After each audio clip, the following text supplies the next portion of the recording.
Conferencia de hoy que cierra el ciclo dedicado a Paolo Veronese con motivo de la exposición. Es para mí un placer presentar al conferenciante de hoy, Giorgio Tagliaferro. Yo creo que nos conocimos en el año 2003 cuando hicimos la exposición de Tiziano y conocí a la entonces muy joven Giorgio Tagliaferro, que estaba completando su tesis doctoral por la Universidad Ca' Foscari en Venecia.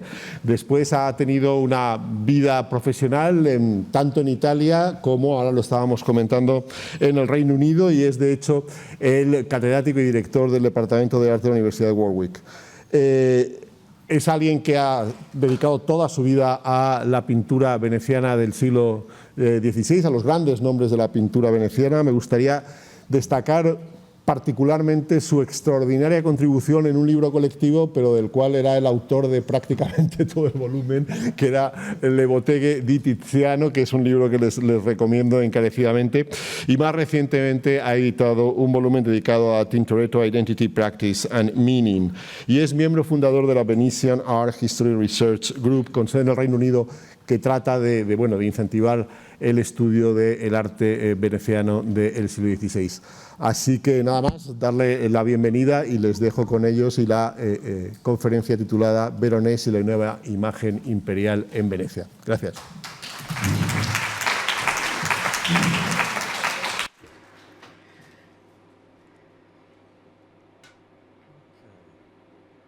Buenas tardes. Saludo a todos los presentes y gracias por venir. Quiero agradecer al director de Prado, Miguel Falomir, por su invitación y felicitarlo por esta importante exposición de Veronese. Y también agradezco a su equipo por la organización de esta conferencia. El español es un idioma muy hermoso, precisamente por esta razón voy a ahorrarles el tormento de oírme arruinándolo y cambiaré al inglés ahora mismo.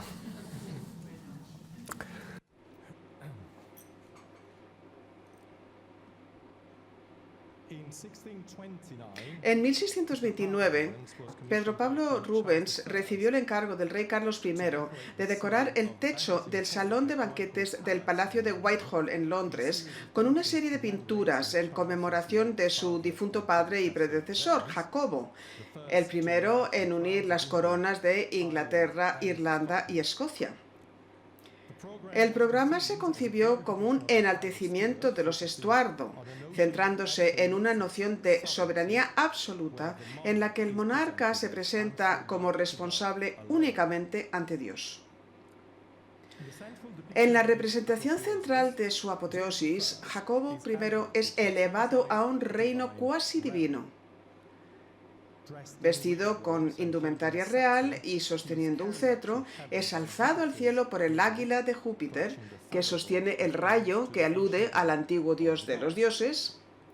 El rey recibe los emblemas de su autoridad, la corona y el orbe, portados por querubines alados, y más arriba, una corona de laurel sostenida simultáneamente por una Victoria alada y Minerva, la diosa romana de la sabiduría. Una nube de querubines voladores toca una música celestial, mientras que otras figuras en la parte inferior, la justicia a la derecha, la piedad y la religión a la izquierda, acompañan al rey.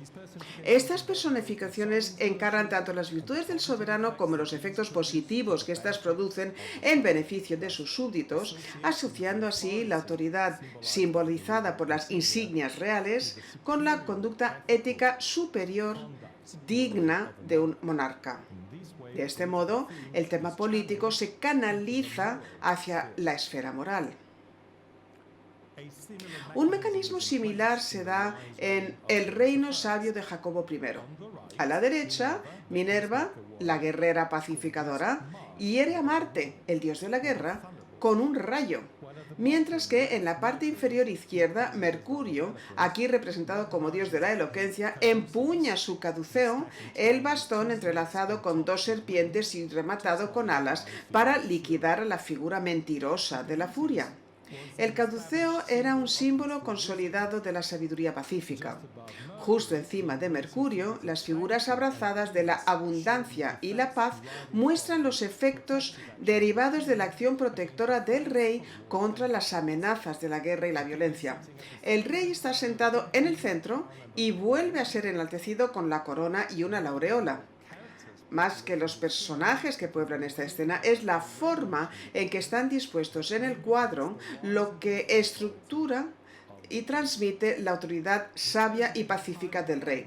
El espacio está totalmente definido por una estructura arquitectónica inspirada en la antigüedad y caracterizada por 4 robustas columnas helicoidales, un modelo que, por haber sido empleado por Salomón en el templo de Jerusalén, tal y como se describe en la Biblia, se asociaba tradicionalmente con el gobierno justo, sabio y piadoso, del que Salomón era considerado el modelo perfecto.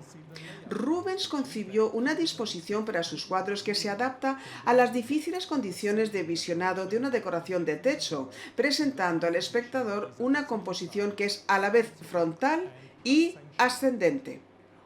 Mientras que el escorzo de las figuras se reduce, el cielo y la arquitectura se explotan ingeniosamente para sugerir un movimiento ascendente, estableciendo claras distinciones entre lo alto y lo bajo y creando un sentido de jerarquía que significa superioridad, supremacía y triunfo.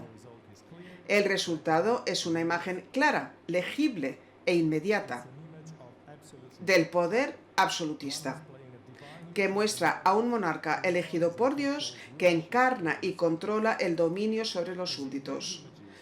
Al igual que en estas imágenes, Jacobo es el eje visual alrededor del cual giran todas las demás figuras, así como en la vida real era el único soberano alrededor del cual giraban todos los organismos políticos y sociales. La razón por la que he elegido estas imágenes para introducir el tema de esta conferencia es que Rubens, al crear sus diseños, se inspiró en gran medida en el veronés.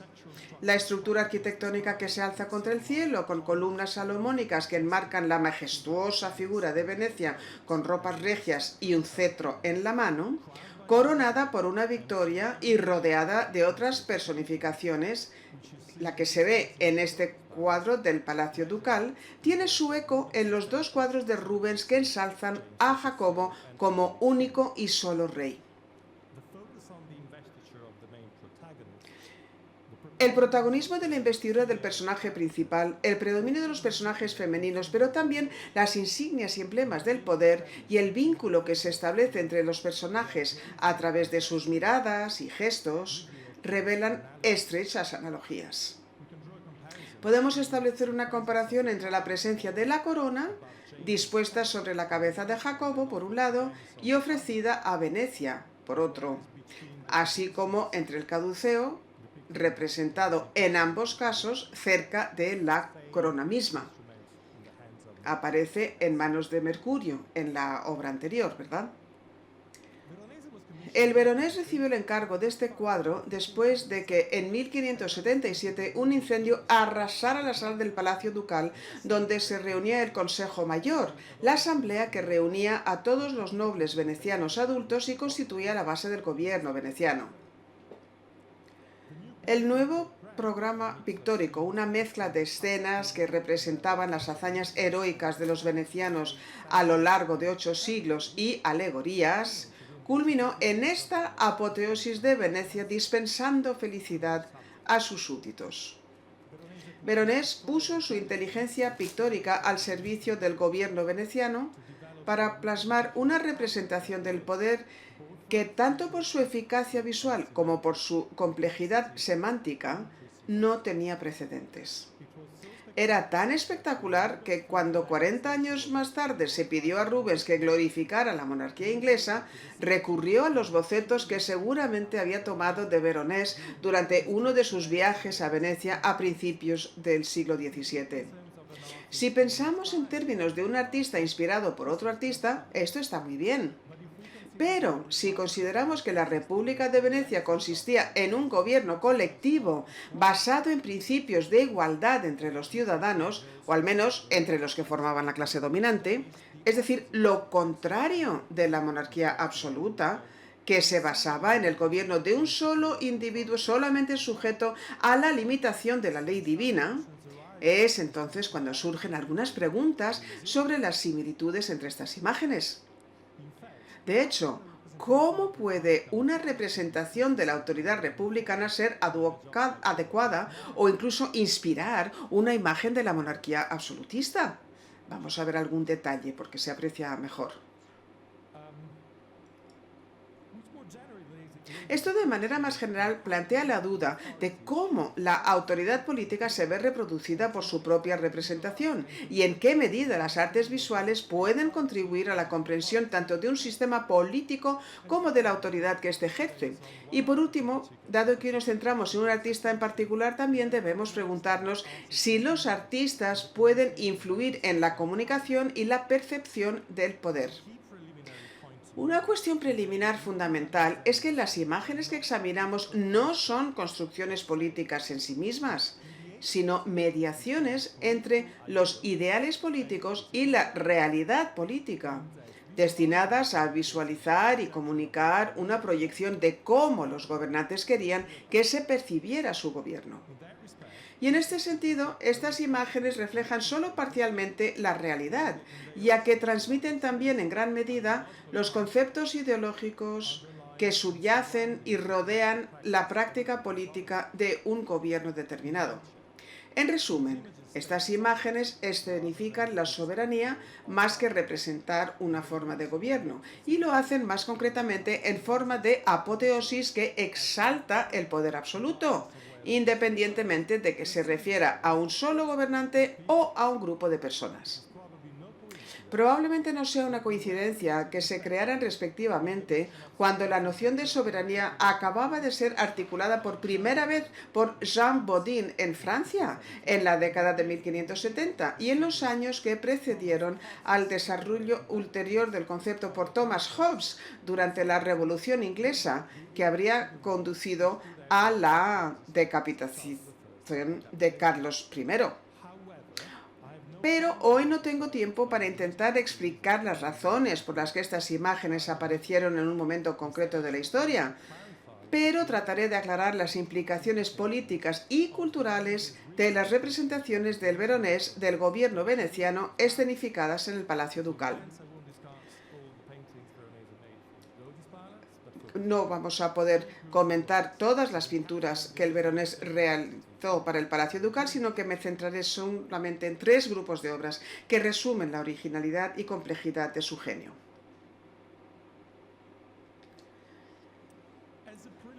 Como punto preliminar, debo aclarar que cuando nos referimos a Venecia como república, debe entenderse como una república de mentalidad aristocrática.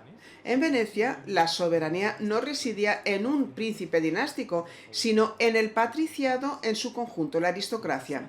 A lo largo de los siglos, el derecho a participar en la vida pública se convirtió en primacía política y pasó a ser un criterio de estatus e identidad aristocráticos. Los nobles tenían acceso exclusivo a las funciones administrativas y políticas del gobierno.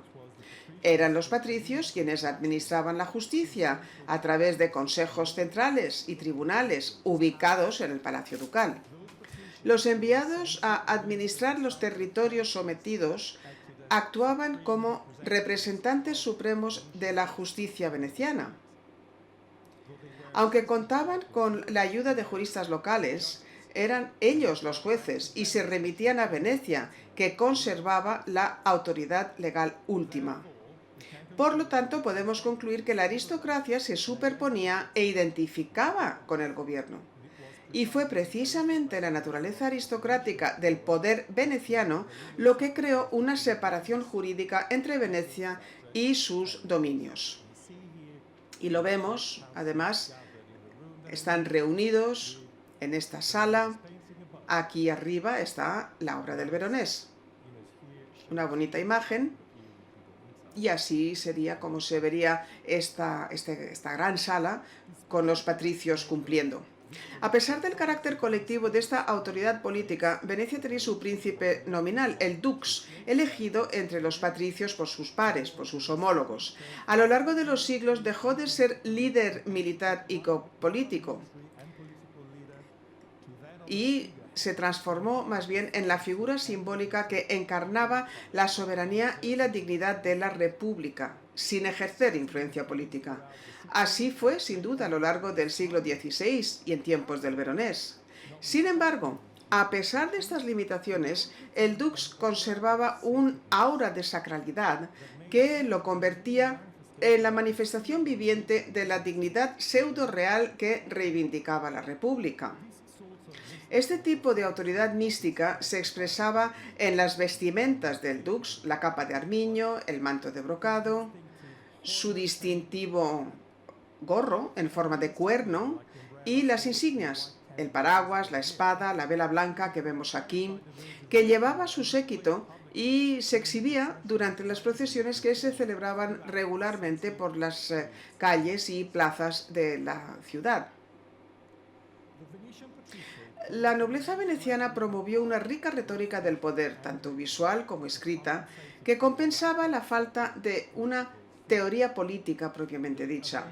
Sus miembros recurrieron a artistas y humanistas para presentar su identidad política en términos alegóricos, como lo atestigua, por ejemplo, el desarrollo de una personificación de Venecia que se identificaba con la justicia y también con la Virgen María. Expondré brevemente esto a través de 3 ejemplos. El primero lo vemos en pantalla ahora mismo. Es el tondo del siglo XIV de Filippo Calendario en una de las fachadas del Palacio Ducal, donde una figura femenina muestra 2 atributos típicos de la justicia, la espada y los leones que forman el trono en el que está sentada, que hacen referencia al trono de Salomón descrito en la Biblia. Sin embargo, esta figura se identifica como Venecia mediante una inscripción Venecia, mientras que el pergamino que sostiene en su mano izquierda aclama que pisa las furias del mar bajo sus pies. El segundo ejemplo. Tradicionalmente se decía que Venecia había sido fundada el día de la Anunciación, el 25 de marzo del año 421.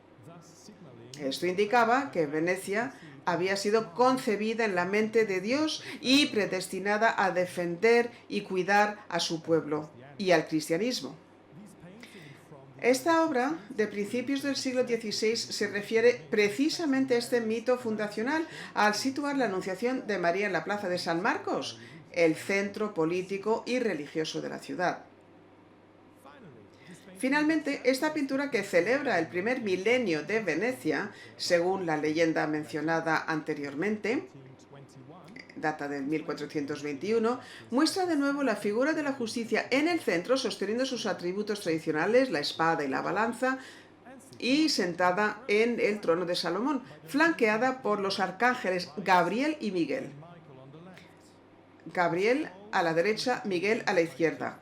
Los pergaminos identifican explícitamente a la justicia como Venecia, y mientras Gabriel, el ángel de la Anunciación, exhorta a Venecia a guiar a la humanidad a través de la oscuridad, Miguel, el ángel del juicio final, implora a Venecia que distribuya recompensas y castigos según los méritos adquiridos.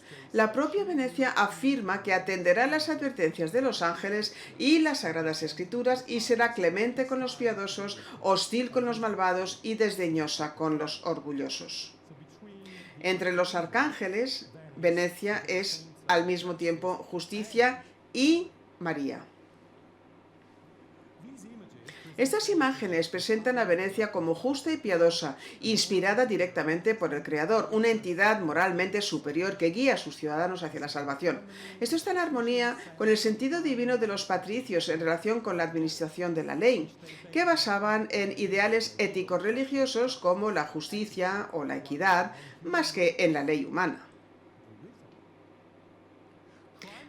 El delito se consideraba una ofensa a Dios más que una infracción de las normas establecidas. La justicia se basaba en la piedad, en un modelo de comportamiento moldeado en torno al ideal representado por los virtuosos antepasados de los patricios.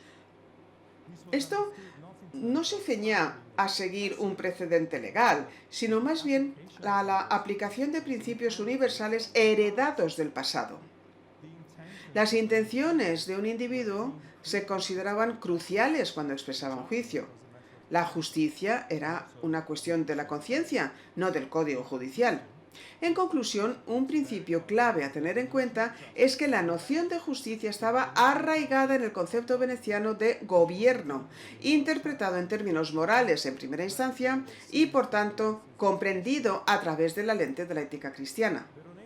El Veronés complicó esta tradición con sus inventos para la decoración de varias salas del Palacio Ducal. Y he dicho antes que me voy a centrar en 3 grupos de obras. Empiezo con este. El Consejo de los 10 era un órgano de gobierno formado por solo 10 personas que controlaba la seguridad del Estado y actuaba como tribunal para delitos políticos. Durante el 16 adquirió un mayor poder político y pasó a poder anular las decisiones de otros órganos gubernamentales en materia jurídica, militar y diplomática. Su objetivo era preservar la estabilidad del gobierno frente a la corrupción o las revueltas. Los ciudadanos acusados de un delito contra el Estado eran citados en la sala que vemos aquí para la vista ante el Consejo. Y seguro que no nos gustaría estar en esa situación. El techo justo encima de sus cabezas habría transmitido la sensación de severa autoridad que encarnaba el Consejo. Y Veronés, a quien junto con otros 2 artistas se le encargó pintarlo a principios de la década de 1550, interpretó este mensaje de una manera original y persuasiva, como demuestran las 2 pinturas que destaco aquí. Esta imagen está tomada desde el punto de vista de un acusado frente a la mesa del Consejo. Lo que vemos en realidad es una copia del 19 instalada después de que Napoleón trasladara el original al Museo del Louvre.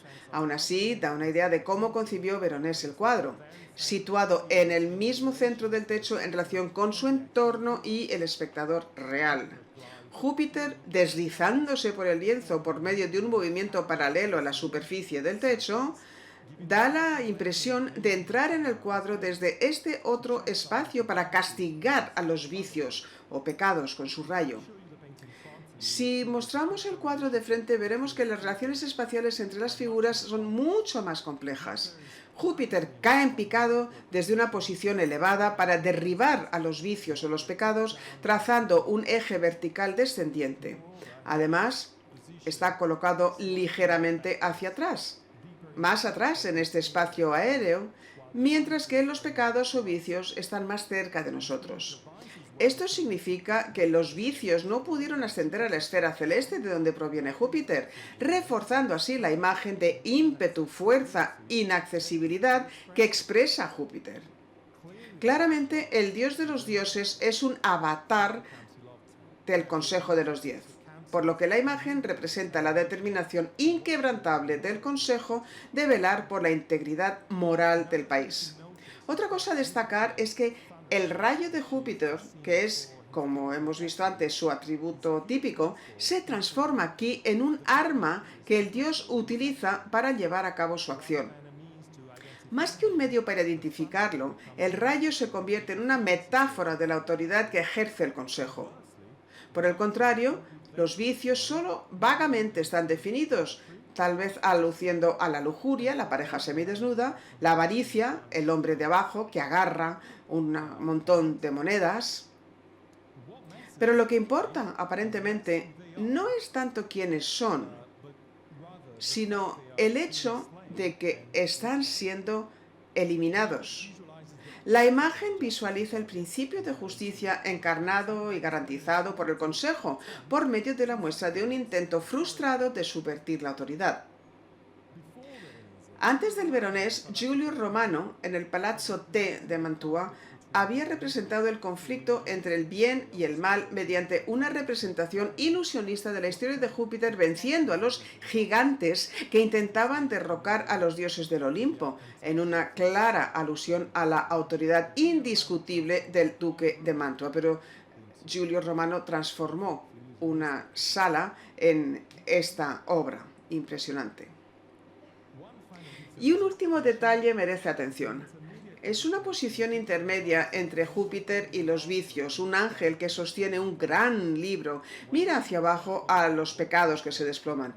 No soy capaz de determinar si el libro representa la Biblia o un código de leyes, pero en cualquier caso, esta ambigua superposición de iconografía pagana y cristiana indica que el concilio está inspirado por lo divino, reflejando el sentido de lo divino que, como mencioné antes, sustentaba la tutela de la justicia de los venecianos.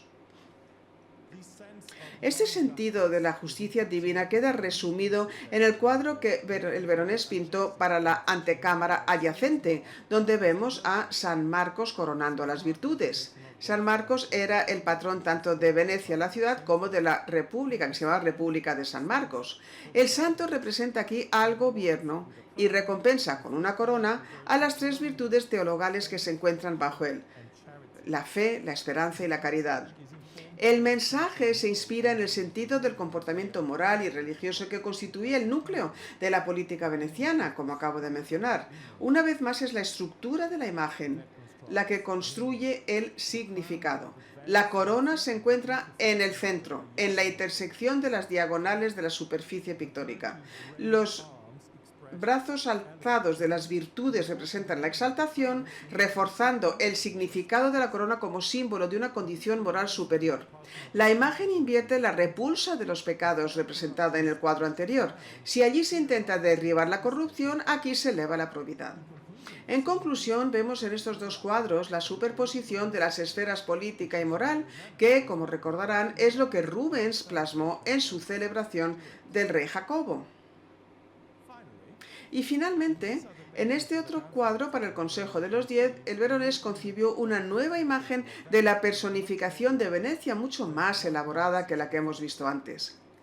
Aquí, Venecia es una mujer joven, decorosa, muy similar a las virtudes del cuadro anterior, y como ellas, eleva la mirada y alza el brazo para recibir varios objetos simbólicos de una figura femenina que se cierne sobre ella y que saca sus dádivas de un cuerno de la abundancia, la llamada cornucopia.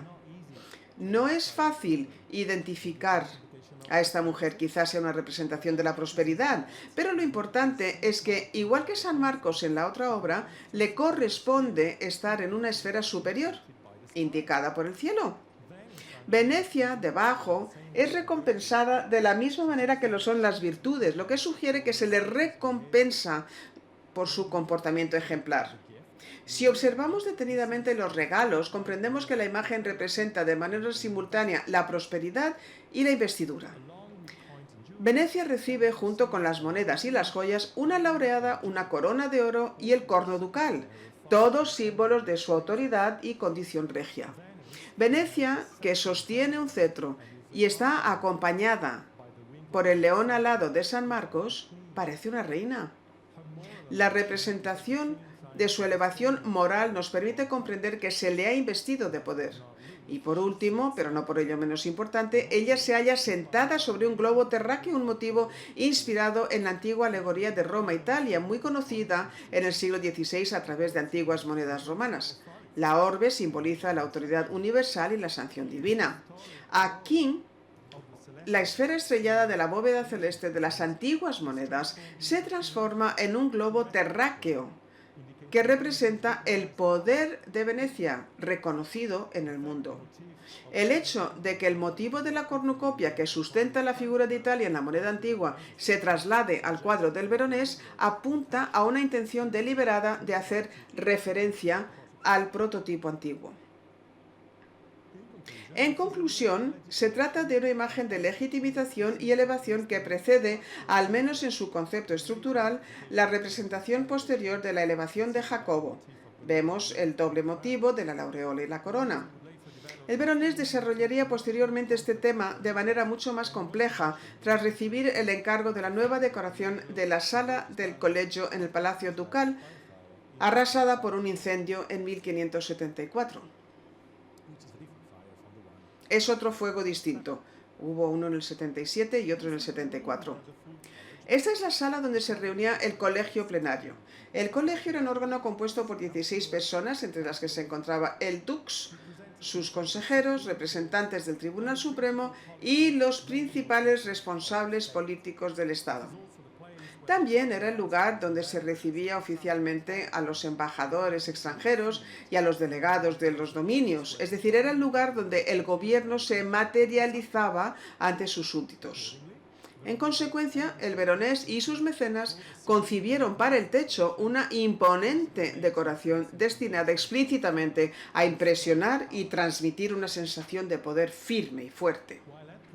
Mientras que en los laterales se encuentran personificaciones de las virtudes con símbolos que ahora nos resultan más familiares, la cornucopia, el caduceo.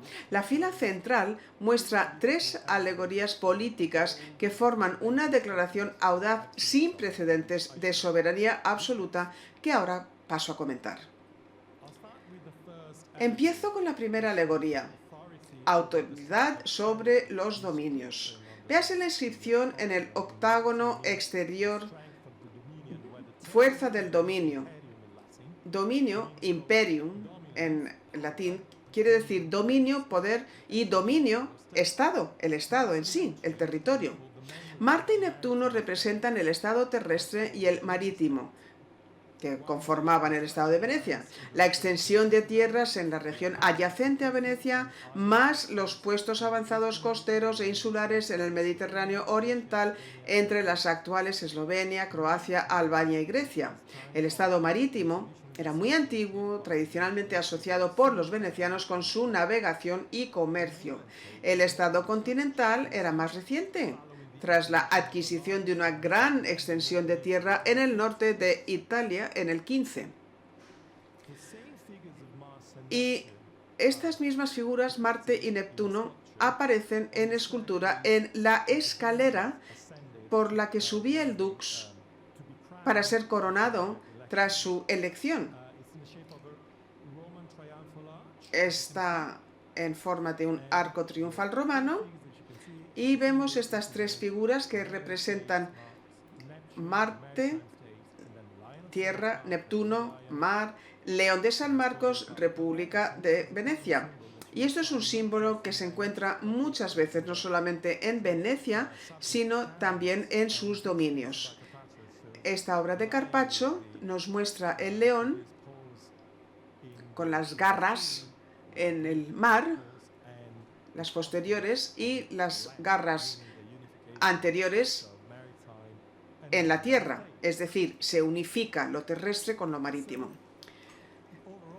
Así que podemos comprender que estamos hablando de soberanía gracias a la unidad, el Estado, caracterizado como fuerte y robusto. La segunda alegoría nos habla de una escena del sacrificio. Vemos el sacerdote, ¿verdad? Vemos el cordero, lo llevan al sacrificio, el humo, de nuevo no cristiano, porque nos estamos remontando al Antiguo Testamento. El humo se convierte en una nube,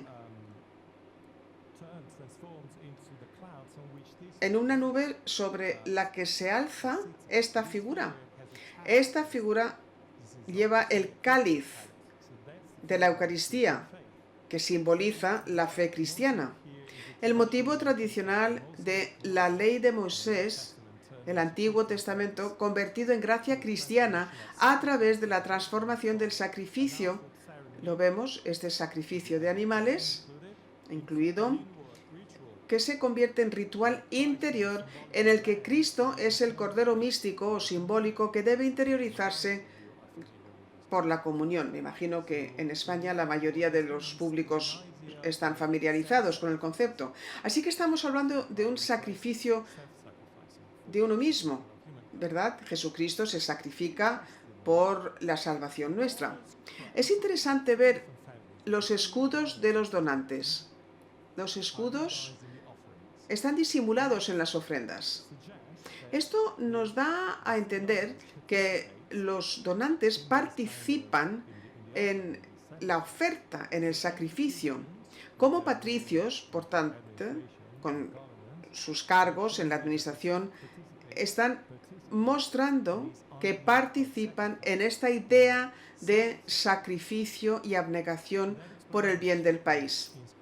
Esto explica las inscripciones Republische Fundamento, la fundación del Estado, que hace referencia al sacrificio, la piedad, y la otra parte se remite al fundamento del Estado. Nunquam derelicta, no abandonar nunca, hace referencia a la fe cristiana. Hablaré luego acerca de las circunstancias históricas. Así que no estamos hablando solo de piedad, estamos hablando de promover y cuidar el culto religioso como fundamento de un Estado, lo que implica jurisdicción sobre la Iglesia local y debemos recordar que ellos nombraban a sus obispos. Esto no sucedía en la Iglesia romana. Y también tiene que ver con la protección de la fe cristiana. En términos más generales, es una obra que conecta con lo que he dicho antes acerca de la ley que se basa en ideales divinos o ético-religiosos. Entonces, debemos entender la obra como una alegoría de la soberanía en términos de una mística del poder. El gobierno aquí aparece como puerco político místico. Ya lo decíamos antes, ¿no?, cuando hacía referencia al dux.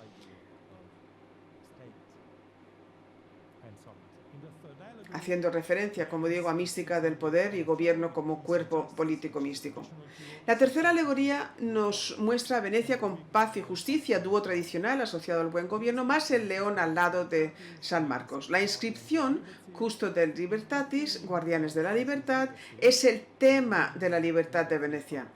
La libertad de los venecianos. Los venecianos estaban orgullosos de su libertad y es un doble significado, como soberanía, es decir, libertad frente a la dominación externa de otro Estado, y autogobierno, es decir, libertad frente a la dominación interna de un único gobernante.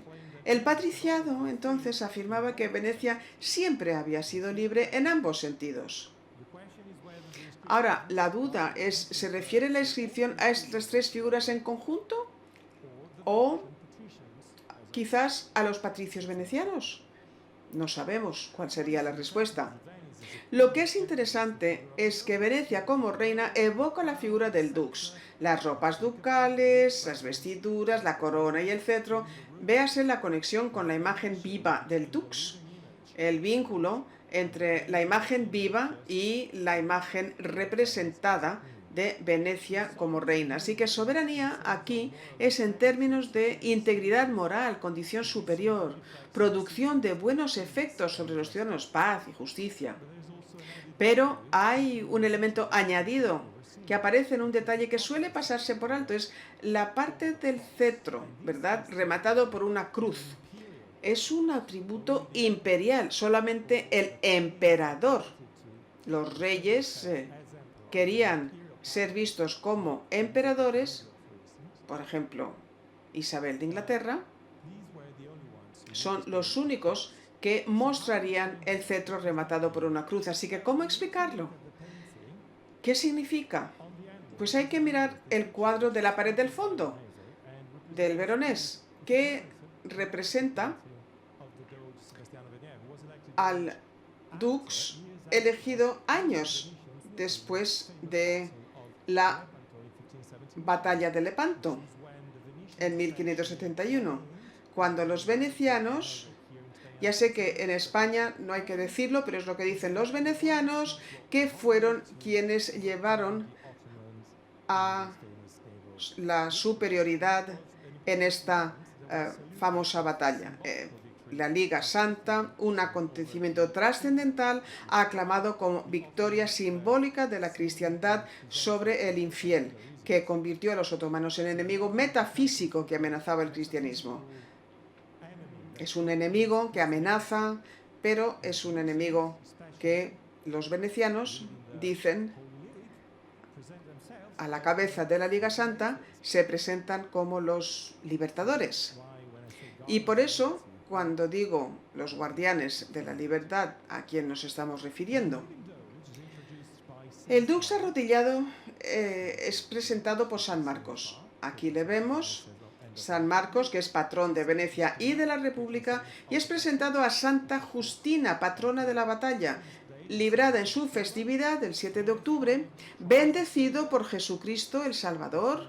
Aquí aparece como redentor tras el sacrificio con un séquito de pajes a la derecha y sobre todo Venecia sosteniendo el corno ducal. Es una obra fantástica porque nos muestra la habilidad del veronés para vincular figuras a través de posturas, gestos teatrales y miradas. Pero esta escena la introduce esta figura, la fe. La vemos desde atrás, en primer plano a la izquierda, con la batalla de Lepanto. Al fondo ofrece el cáliz de la Eucaristía a Cristo, haciendo hincapié en la idea del sacrificio cristiano y conecta con la fe en la alegoría central del techo y, por lo tanto, ilumina toda la decoración del cielo. Quiere decir que la abnegación de los venecianos manifestada por los héroes de Lepanto dispuestos a morir para defender no solo su país, sino toda la cristiandad. Esto es lo que justifica esta representación. Esta inscripción dice nunca abandonados. ¿Por qué? Por Lepanto. Y aquí vemos a Venecia con un cetro coronado por una cruz que conecta con Cristo Salvador, el globo, universalidad de su redención. Venecia es guardiana de la libertad, no solo para los súbditos, sino para toda la cristiandad. Así que es un mensaje imperial en este sentido. Y en este sentido a Venier se le presenta como dux, con su manto, y soldado, la armadura. Pero en este contexto en concreto, parece claro que se le atribuye idealmente la connotación de soldado de Cristo, miles Christianus. Esta era la expresión que se utilizaba entonces. Noción imperial del príncipe como defensor de la paz y de la fe, que Carlos V, y esta obra que seguro conocemos todos, propagó en el 16. Se presenta como miles cristianos y como nuevo Augusto, emperador romano, que se convirtió en modelo de autoridad imperial en términos cristianos o cristianizados. Esta idea imperial de la soberanía se extiende virtualmente al dux, solo una imagen retórica, no refleja el poder real del dux, pero se ajusta al ideal de gobierno desinteresado que sustenta la mentalidad de los patricios. Y en consecuencia, en la imagen, Santa Justina y Venecia son casi intercambiables. Justina lleva ropas ducales y Venecia tiene la aureola de santa. La palma, la aureola, un intercambio de atributos, ¿verdad? Cuchillo, rama de palma, corno ducal. Estos temas entrelazados del sacrificio y la soberanía, Justina y Venecia, pues están, como digo, entrelazados. Como en el techo, la abnegación, tanto en términos republicanos como cristianos, literalmente la voluntad de derramar la propia sangre para defender la fe y la libertad.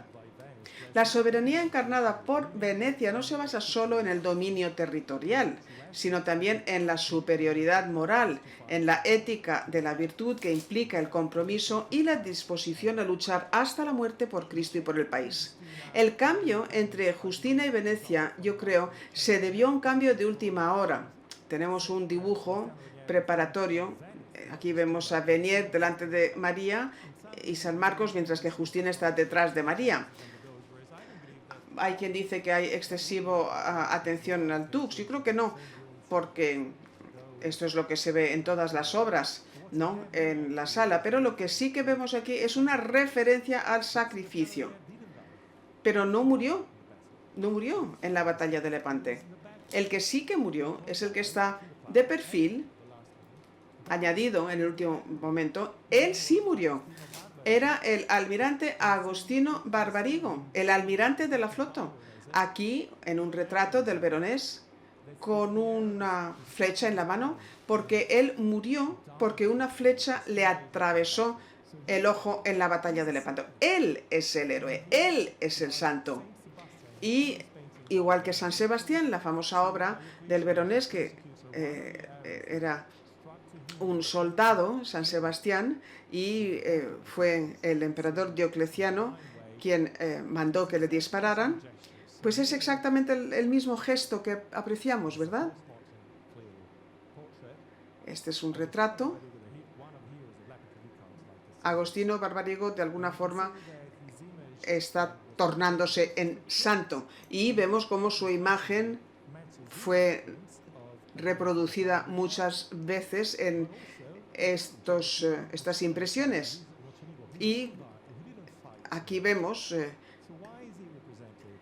que también se representan otras láminas de otros héroes de Lepanto. El Dux Mocenigo, que no participó, y a la derecha vemos cómo se le conmemora y celebra. Así que el Dux se convierte en una especie de emperador, y estos retratos de Tiziano, que se ha perdido pero sobrevive en esta iconografía, y vemos el tipo de imagen, comprendemos de dónde se deriva. Es interesante porque comprendemos que la soberanía se convierte en una combinación de distintos elementos, y el veronés contribuye a ello.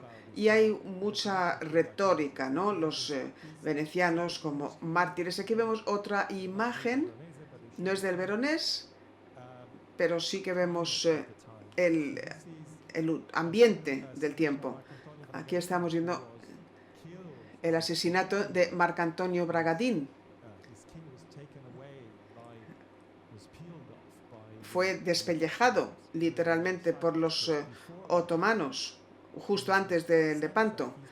Aquí vemos ese sacrificio como si fuera San Bartolomé. Y vemos esta oración fúnebre que es de Paolo Taruta, y celebra, conmemora a los héroes de Lepanto porque están dispuestos a morir, están dispuestos a entregar su vida. Aparece en el frontispicio la personificación de Venecia, los leones, y por primera vez una palma del martirio. Así que volvemos a donde habíamos empezado, con el veronés. Es la última obra que vamos a comentar. Esta sala del Consejo Mayor es donde se reunía la Asamblea General del Gobierno veneciano, especialmente para la designación de cargos. Esta imagen forma parte de una progresión de 3 alegorías del techo. Primero, el triunfo de Venecia, la conquista de los dominios. La central, que nos parece paradójica,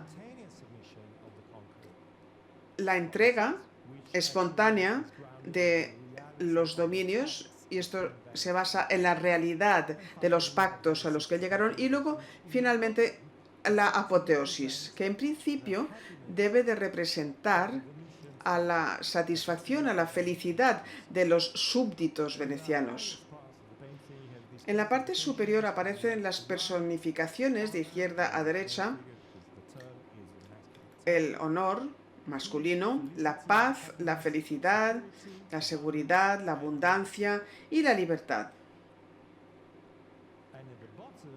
Y en la parte inferior vemos la felicidad del pueblo veneciano. Están apoyados en la balustrada, están asomándose por la protección que garantiza. Lo voy a comentar, pero voy a hacer un comentario ahora.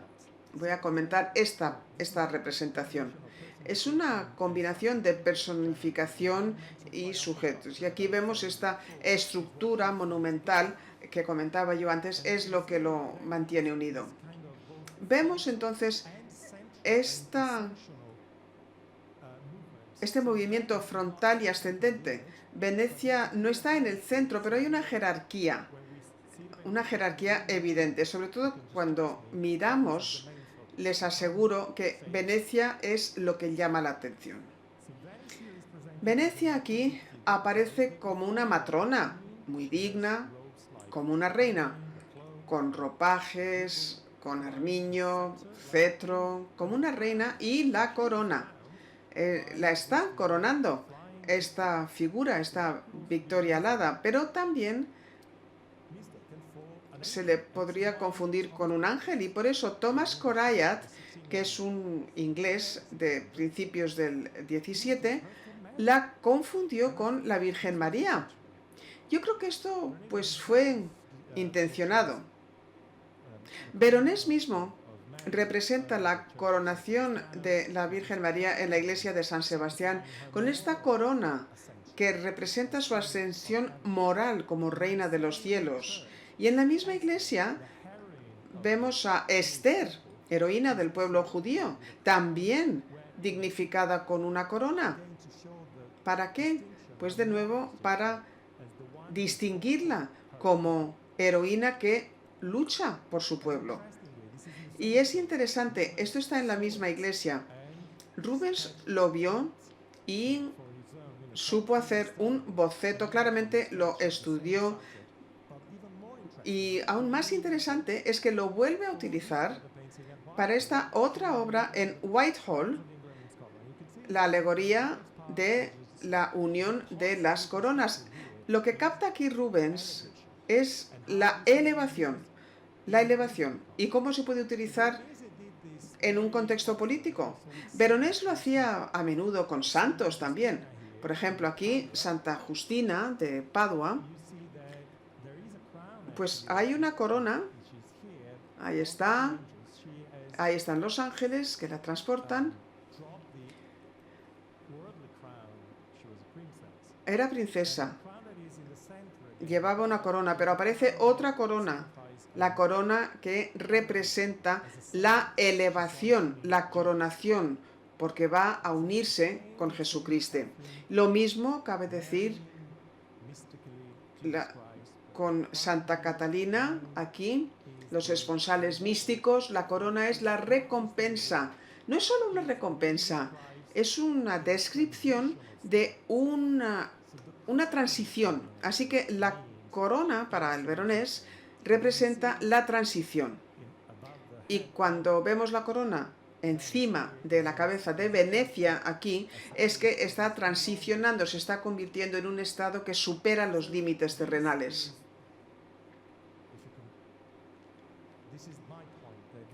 Esto me parece importante, es una figura polisémica. Representa, quiere decir, todos estos conceptos a la vez: autoridad, virtud, elevación divina, sacrificio. Las figuras revelan también todas estas virtudes. Lo vamos a ver si observamos las obras en la colección. Pero hay más. Aquí vemos una corona, pero es una corona cerrada, es una corona imperial, distinta a la corona superior. Esto tiene ningún precedente, y es el duque de la Toscana, Cosimo, de los Medici. Unos años antes quería ser representado como el nuevo Augusto con esta corona, así que estamos viendo una apoteosis. Nos parece curioso, pero veremos que en realidad no tiene nada de extraño, porque tiene que ver más bien con lo imperial desde el punto de vista ideal, podríamos decir. Y un aspecto final muy importante que aflora también es el énfasis en los ciudadanos. En la primera instancia, aquí les vemos en la balaustrada, pero si observamos, vemos que hay otras personas, ¿no? Aquí vemos a este jinete. Esto es muy interesante, porque vemos que esta joven y su hijo están siendo amenazados. Vemos un caballero con una cruz, un cruzado, es veneciano, pero también es un soldado cristiano, y está protegiendo a estas personas, a la madre con el hijo. Les está protegiendo de estas dos personas que están un poquito escondidos, pero se les ve el turbán, así que el turbante, por tanto son otomanos. Esto es la imagen que representa Veronés.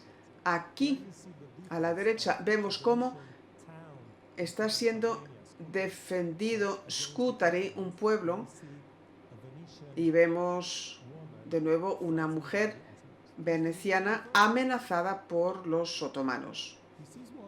Esto, entonces, es lo que quiere decir la representación de Venecia, protección, protección.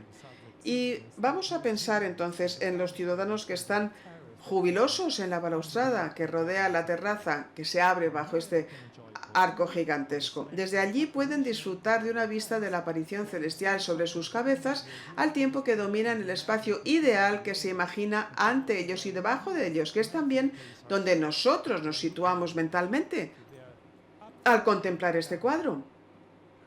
Si bien esta presencia era un requisito impuesto por los mecenas, fue la ingeniosa solución de Veronés la que creó una sensación de elevación y distinción. Esta imagen se inspiró en el retrato de la señora de la casa apoyada en una balaustrada similar enmarcada por columnas salomónicas en uno de los ciclos más célebres que pintó el Veronés en la villa continental de una de las familias más distinguidas de la élite veneciana. Un retrato que evoca la presencia de la señora en su casa al situarla cerca de la bóveda del techo en una posición de superioridad. Y aparece un detalle, efectivamente es interesante, y la reproducción de la bóveda también. La presencia, pues, de los sujetos en este cuadro marca una diferencia notable entre las imágenes del Veronés y Rubens. En la Venecia republicana, la soberanía se legitima mediante la idea del buen gobierno, que se demuestra con la felicidad de los pueblos gobernados por Venecia. En el contexto absolutista del Palacio de Whitehall, los sujetos ya no son, los súbditos no son necesarios, ya que la autoridad del rey está sancionada por la aprobación divina y a través de la continuidad dinástica. Se da por sentado que el buen gobierno es una consecuencia lógica, pero no es necesario demostrarlo a través de la respuesta de los pueblos. Mientras que en Venecia la sanción divina va acompañada de una justificación de las acciones políticas desde una perspectiva cristiana, en Inglaterra la concepción religiosa de la política se armoniza con la razón política. El soberano es aquel cuyo poder emana de lo divino y solo está sujeto a las leyes divinas y naturales, pero que actúa en beneficio del Estado independientemente de que su comportamiento sea aceptable para la ética cristiana. Finalmente, la razón política se reconcilia con el concepto tradicional de política basado en la ética cristiana, y las imágenes de Rubens representan a la justicia, la piedad y la religión, así como la abundancia y la paz, como las sirvientas del rey. En Venecia, en cambio, el sacrificio personal es una prueba del comportamiento virtuoso de la aristocracia para con su ciudad, su país, pero también para con los súbditos de la República en general. La imagen imperial cristiana y su ideal de gobierno universal inscriben la soberanía de Venecia en la defensa de la paz, la fe y la libertad. Se trata de un gobierno real, Venecia como imperator sobre sus dominios, pero también de dignidad y prestigio, Venecia como poderosa, grandiosa, piadosa, generosa, igual que el emperador. A pesar de estas diferencias, Veronés inventó un lenguaje visual que impregnó la representación absolutista de Rubens. Sus pinturas comparten la idea de que no hay soberanía sin un dominio unificado. Jacobo es celebrado como unificador de los reinos de Inglaterra, Irlanda y Escocia, mientras que Venecia gobierna sobre un conjunto de provincias que se presentan como un estado unificado, a pesar de la separación jurídica entre la ciudad y los dominios. Por ello, Venecia es representada como independiente y libre, una reina que no reconoce ningún poder superior al suyo. Su dominio sobre sus súbditos es absoluto y, dentro de su dominio, equivale al gobierno de un emperador. Ella garantiza un gobierno pacífico, justo y equitativo a sus súbditos, protegiéndolos de amenazas externas, como el turco, es decir, de la tiranía de cualquier gobernante injusto e impío. Finalmente, el gobierno de Venecia se presenta como parte de un plan divino, como lo demuestra la escena del paraíso representada en el muro del fondo de la sala del Consejo Mayor, justo debajo de la alegoría del Veronés. Aunque la divinización del rey es un proceso que gana terreno a principios del siglo XVII, el desarrollo de una mística visual de la política en Venecia allanó el camino para la representación del poder absolutista en las pinturas de Rubens. Resulta paradójico que lo que era principalmente una forma de relanzar la imagen de una república cuyo papel real en el panorama europeo estaba decayendo a finales del XVI, alimentara la celebración del poder monárquico absoluto en su máxima expresión. Pero esa imagen fue posible precisamente porque en una república oligárquica como Venecia, la idea de Venecia como ciudad y como ciudad política se impuso a la identidad individualizada y compuesta de la clase dominante, que se convirtió en sinónimo de la idea de gobierno que llegaba a encarnar. En este proceso, el patriciado emprendió también una coherente campaña de autorrepresentación visual como grupo social, retrasándose a sí mismo como un cuerpo político cohesionado que apoyaba y alimentaba la imagen idealizada de la reina Venecia. El resto del trabajo lo realizó un artista cuyo genio pictórico solo podemos comprender cuando observamos atentamente la complejidad de sus creaciones. Muchas gracias.